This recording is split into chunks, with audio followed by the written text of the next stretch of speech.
Hi, this is Alex from phpacademy.org, back with another PHP video tutorial. Now in this tutorial I'm going to be briefly introducing you to what object-oriented programming is and also why it's more useful to use. In our case we're going to be programming in object-oriented programming in PHP.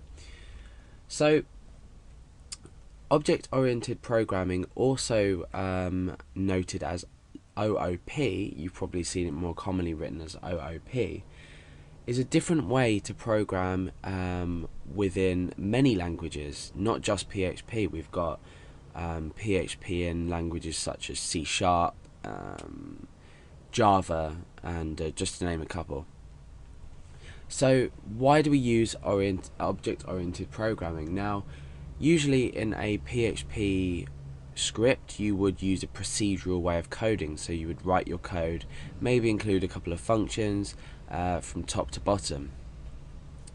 Now object-oriented programming takes use of objects in your program, so you will have different objects inside of your program which will allow you to access them in different ways. So if you think about object-oriented programming, if you think of your whole application, or your code if you like, as a whole object, you have smaller objects inside that you can deal with. For example, you may have a bank account, we may have a class, but we'll go into classes later, so if you don't know what a class is, just follow along the example. You may have a class called bank account, and inside this bank account this will be relative to, say, a specific user. You might have a balance and some more information. Now what happens if you want to automatically update this balance by calling this object and telling it what to do? Now inside of this object you will have, or this class if you like, you will have different methods. So the methods will update things. So we could have a method called update balance, or more realistically, deposit funds, and then we could have, say, withdraw funds. Say the deposit funds will take in a parameter, let's say 10, and we'll add 10 to our balance. So this is a bit of a bad way of representing it, but when you get into your object-oriented programming, and you start to write the code, you'll start to understand how actually easy it is once you've got around the basics. So why do we learn object-oriented programming? Well, for the reasons I've already described. Your code is a lot better organized. Object-oriented programming has been part of PHP since PHP 5 was released. I'm not sure when that was. I think it was a good sort of 5 odd years ago. And not a lot of people do actually use it. They still use the same procedural code, which I do. I mean, I do a lot of the time as well.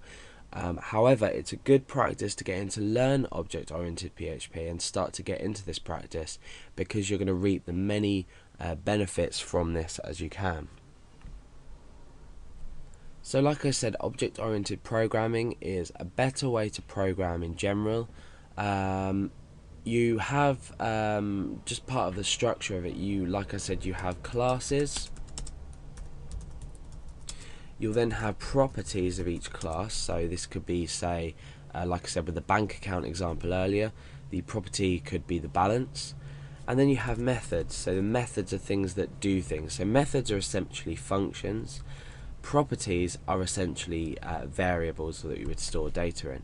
However, we have lots of other aspects of object-oriented programming, that we can look at in order to work out how it's useful.